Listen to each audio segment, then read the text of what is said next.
Hello, we're on 5.03 pre-calc notes. And today we're going to talk about verifying trig identities. So we're not solving them, we are just verifying them. So here are some helpful hints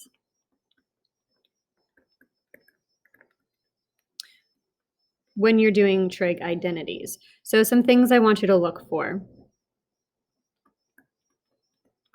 Look for opportunities to factor an expression. Look to try to use some of your trig identities. So if things with the trig identity, so like sine squared plus cosine squared equals 1, you want to look for if a trig function is squared, if there are squared trig functions,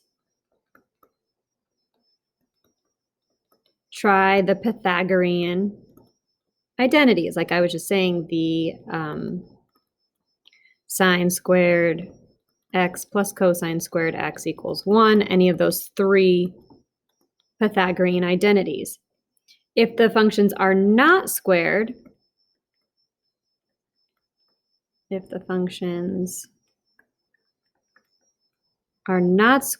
you want to try to convert them to just sine and cosine. And again, your main goal here is to always try to get everything in the same trig function when you're converting them. Also note which functions are in the final expression that you want. So look for things that pair up well, sine and cosine, secant and tangent.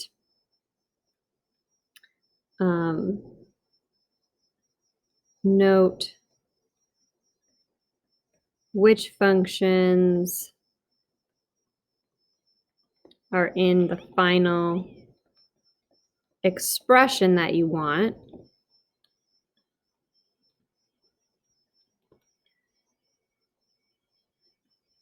The following pair up well.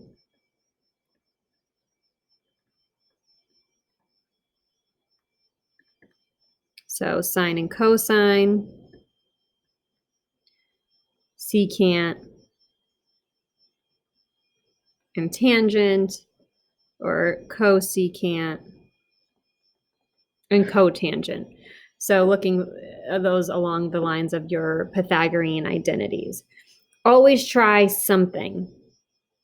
And the most important thing here is it doesn't matter what side you start on.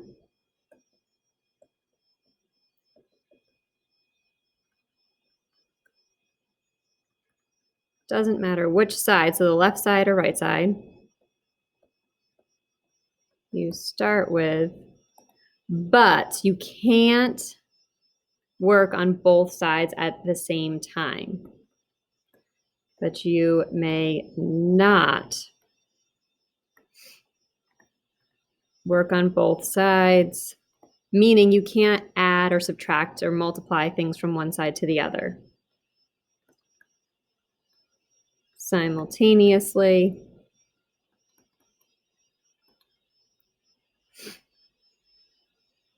So you can't bring things from one side to the other. So you can't add, subtract, multiply, divide from one side to the other. Very, very important with these. So you're only working on the left side or only on the right side. So verify the identity. Let's try one. So here we go. 1 over 1 minus sine x plus 1 over 1 plus sine x equals 2 times secant squared x. So again, you can choose whichever side you want to work with. Now, when I look at this, I'd say, oh, well, 2 secant squared x, I can maybe work with that with a Pythagorean identity. But I see here that I have two fractions being added on the left side. They're both in terms of sine, so I can't rewrite it in terms of sine and cosine. But I could combine them by getting a common denominator. So let's try that. And again, you want to try something. We may do them in a different way, and that's okay. You just kind of have to try it and see if it works. And if not, then you start again. So get a common denominator. So our common denominator here, we're going to take both binomials, so 1 minus sine x times 1 plus sine x. Remember, when you have binomials in your denominators, there's each a little gift for you. You cannot break them apart if they're a binomial.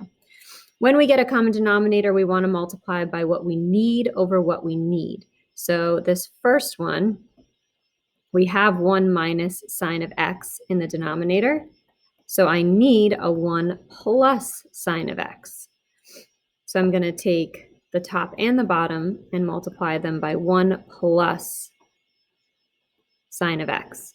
Now on this one, the second fraction, we have already a 1 plus sine x in the bottom. We need the 1 minus sine x to get our common denominator right here.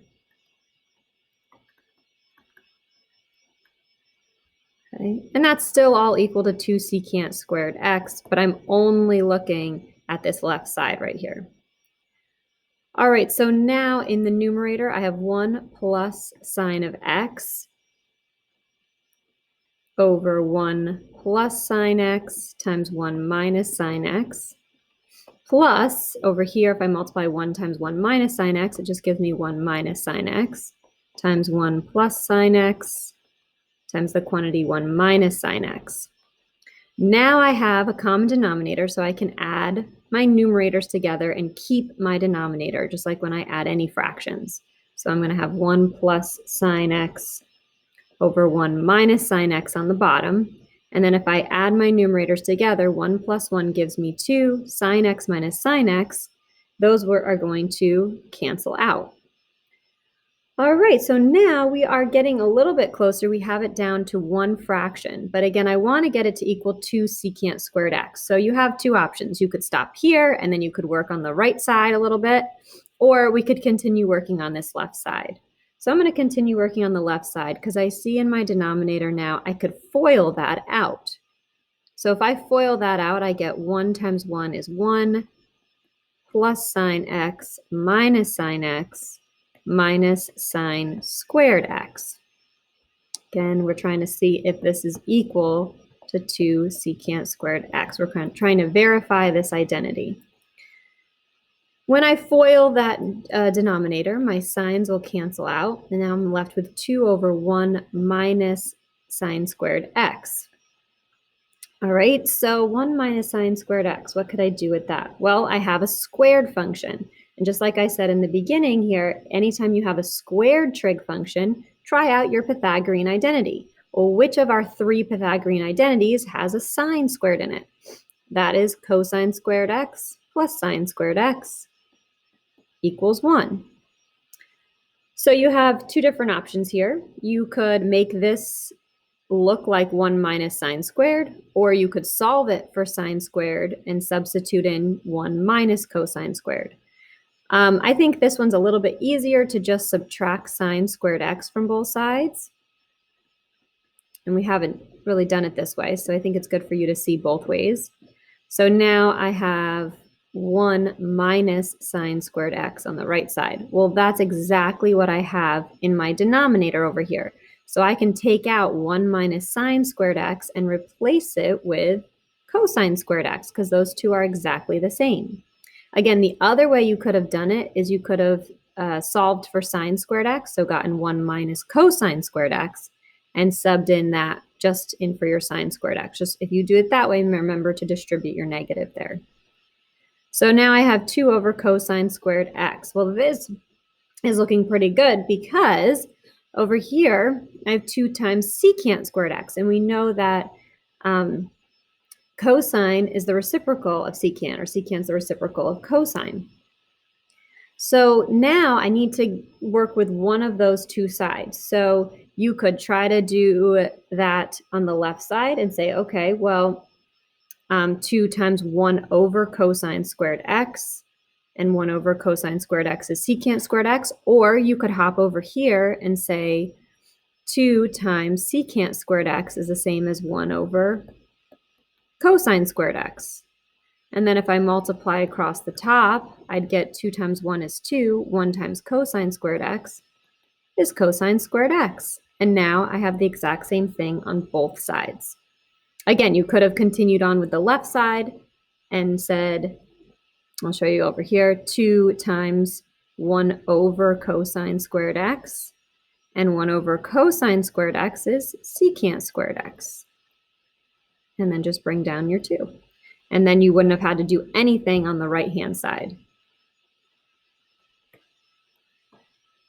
You could have just left the 2 secant squared there, and you would have gotten it right here to match. So once you get the left-hand side equal to the right-hand side, you have verified your trig identity. But again, these are a lot of work. And you kind of just have to jump in and try something. So you're looking for squared trig functions. In that case, you're going to use your Pythagorean identities. You're looking for things you can convert between sine and cosine, which is mainly what we did last year. All right, so looking at this, I see a lot of squared trig functions. So again, I need to work on just one side.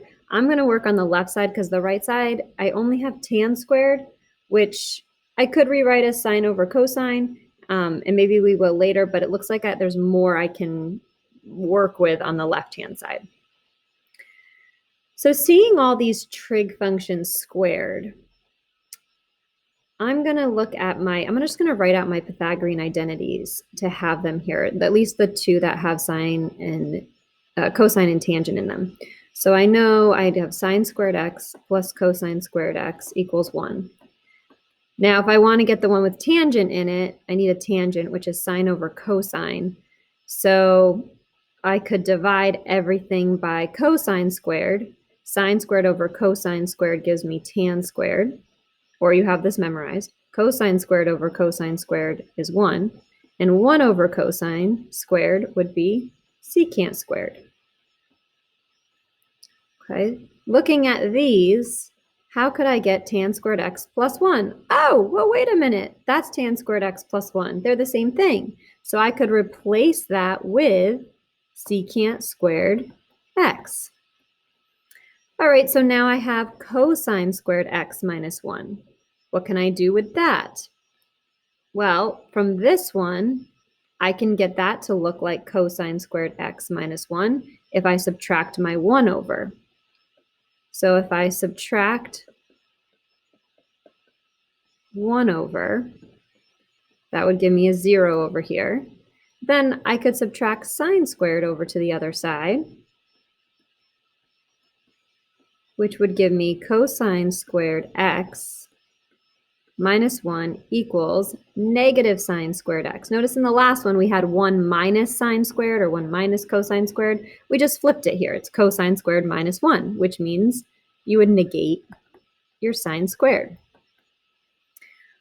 All right, so now I look at this, I say, okay, I've simplified that a little bit. Again, I want to get this equal to negative tan squared x. So I could rewrite that as negative sine squared over cosine squared if we wanted to, or we could continue on the left side. Well, let's continue on the left side. So here, secant squared, I know is the reciprocal of cosine. So I could rewrite that as 1 over cosine squared. Again, I don't know if this is going to help. I'm just trying something to see if I can rewrite it to get it to become tangent, negative tangent squared. And now I have negative sine squared x. All right, let's put that over 1. Since we're multiplying, I can multiply straight across the top and straight across the bottom. Ooh, well now I have sine squared over cosine squared and a negative in the front. So that's like saying negative. I could pull this negative out.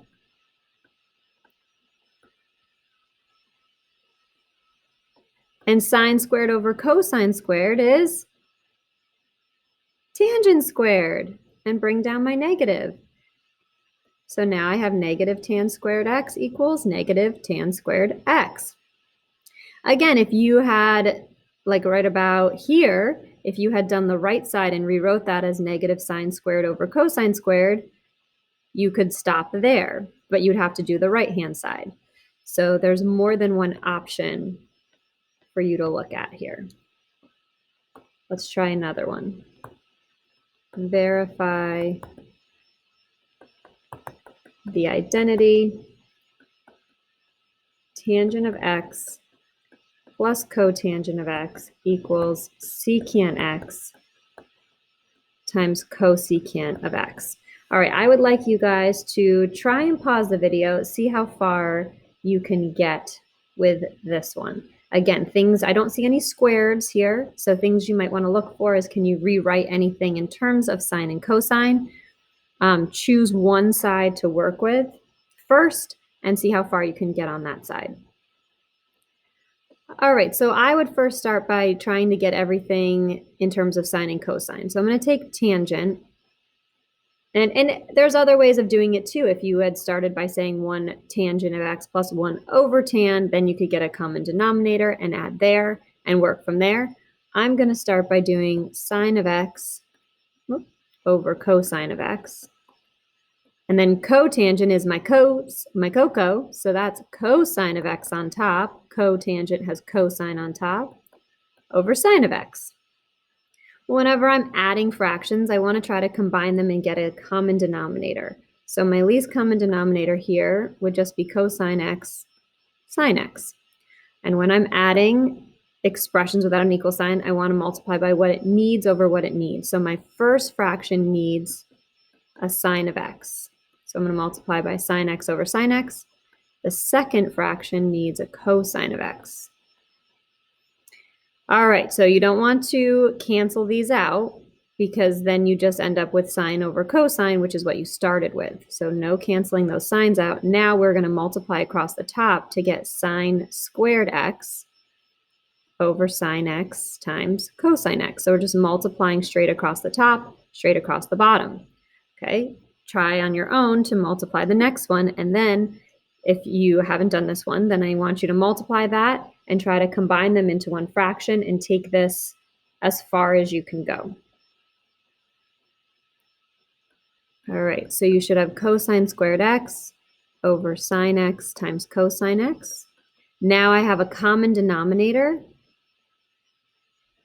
Remember, it's really, really important that you guys try this stuff on your own, because watching it and understanding it is great, but you need to be able to actually try it and do it on your own. So I am going through and doing it because I want you to have something to reference, but I need you guys to first try it on your own to see how far you can get. All right, and now the numerator, we're going to just add those now that we have a common denominator. And oh my goodness, we have sine squared plus cosine squared. Sine squared plus cosine squared, that's one of our Pythagorean identities. So that's just equal to 1. I can take that out and put a 1 there. All right, so now I have 1 over sine times cosine. So again, you could stop there and you could go to your right-hand side. If I did that, since the last time we kept going on the left side, I'll switch to the right side now. So let's go secant x, I know is the reciprocal of cosine. Actually, pause it. You guys do this first and then see if you can get them to match if you haven't already done that on your own. So secant is 1 over cosine. Cosecant is 1 over sine of x. Oh my goodness, that's looking very, very similar to what I have on the left side. So all I would do now is just multiply straight across the top is 1 and straight across the bottom. And I just switched the order with commutative property. So cosine x times sine x, if you had kept it, it is the same thing. You could just rewrite it after that. And we got the left side to equal the right side. Again, notice I'm not adding anything over from one side to the other, not multiplying the whole equation by anything. I'm just working on the left side and trying to rewrite that, or I'm working on just the right side and rewriting that and hoping that I can get the left side to be exactly the same as the right side. Okay, let's try another one. Verify secant x plus tangent of x equals cosine of x over 1 minus sine of x. Okay, pause the video here, and I want you guys to try and start this off. So maybe try to rewrite the left-hand side in terms of sine and cosine. I don't see any squared functions. And this one will be a little bit different. So once you do that, you can check back in with the video. All right, so for secant x, I'm going to rewrite that as 1 over cosine x. Tangent, you always want to try to do it in terms of sine and cosine so they match up. So tangent we'll rewrite as sine over cosine. And over here we have cosine x over 1 minus sine of x. So keeping on my left-hand side, I have a common denominator already, so I'm just going to add my numerators and keep my denominator. So now I'm kind of left here. So what we're going to do next is, we're very close, but we have the reciprocal, and one is plus on the left side and it's 1 minus sine x on the right side. So I'm going to take my right side, and I could do this on the left or the right side, and I'm going to multiply by the conjugate here. So 1 minus sine x is in the denominator, so I'm going to multiply by the conjugate, which is 1 plus sine of x. Now I'm going to distribute my cosine. So I'd get cosine x plus cosine x sine of x over, now I have two binomials, so I'm going to FOIL those. So I get 1 plus sine x minus sine x minus sine squared x. Here my sines will cancel. And in my numerator now, I'm looking at that, I have cosine x plus cosine times sine. So again, everything's already in terms of sine and cosine. So there's not a whole lot I can do. But if I look at that numerator again, I might notice that there's a GCF there of cosine x. So I'm going to factor out a cosine of x, which would leave me with 1 plus sine of x.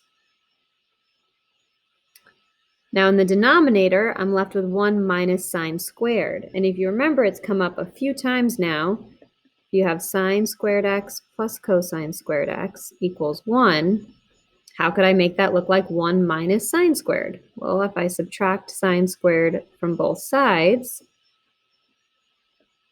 I'd have cosine squared x equals 1 minus sine squared x. So everywhere I see a 1 minus sine squared x, I can put in cosine squared x. So I'm going to take out that denominator and replace it with cosine squared x.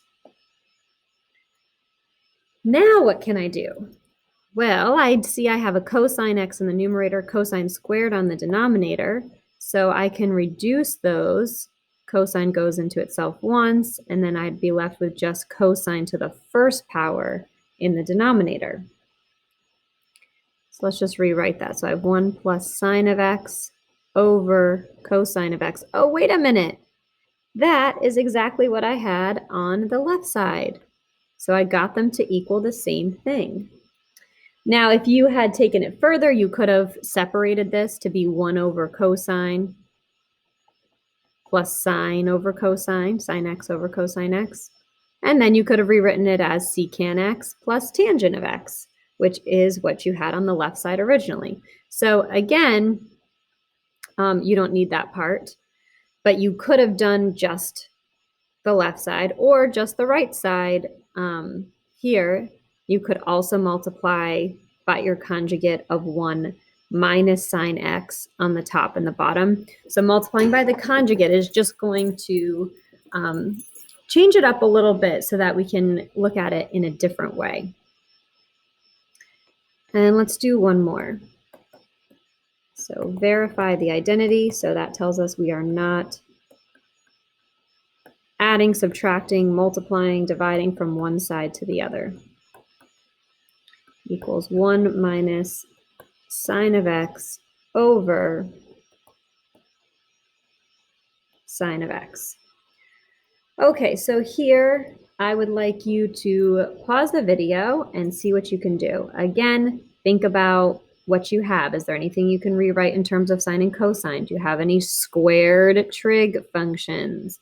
And if you have squared trig functions, maybe you want to think about your Pythagorean identities. So maybe write those out. So those are some hints. Go ahead and give this one a try. So now, again, I see a squared trig function. So I'm thinking, what are my Pythagorean trig identities? I've got sine squared plus cosine squared x equals 1. If I want to get a cotangent squared, that would mean I'd want cosine over sine. So let's divide everything by sine squared for our other trig identity. Let's just make a note here. So use Pythagorean identities. So if I divide everything by sine squared, that would give me sine squared over sine squared is 1.